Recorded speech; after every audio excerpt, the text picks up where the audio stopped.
தங்கச்சின்னு சொல்ல மனசு வரல, அதனால அக்கான்னு சொல்லிட்டீங்களா என முன்னாள் அமைச்சர் கடம்பூர் ராஜுவை நடிகை விந்தியா கலாய்த்து நகைப்பை ஏற்படுத்தியுள்ளார். தூத்துக்குடி நாடாளுமன்ற தொகுதி அதிமுக வேட்பாளர் சிவசாமி வேலுமணிக்கு ஆதரவாக கோவில்பட்டி பயணியர் விடுதி முன்பு நடிகை விந்தியா மற்றும் முன்னாள் அமைச்சரும் கோவில்பட்டி சட்டமன்ற உறுப்பினருமான கடம்பூர் ராஜு ஆகியோர் தேர்தல் பிரச்சாரம் மேற்கொண்டனர். இந்நிலையில் அவர் ஓரிடத்தில் பேசும்போது விந்தியாவை அக்கா என்று குறிப்பிட்டார். பின்னர் அதை திருத்திக் கொண்டு தங்கச்சி என்று பேசினார். உங்க வயதை குறைப்பதற்கு என்னை அக்கா என்று சொல்லிட்டீங்க என நடிகை விந்தியா கேட்டதாக தெரிவித்தார்.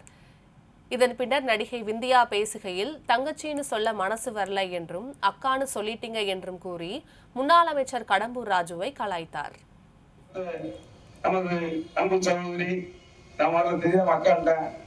என் வயசு குறைக்கிறதுக்காக சொல்லிக்கலாம்னு கேட்டாங்க.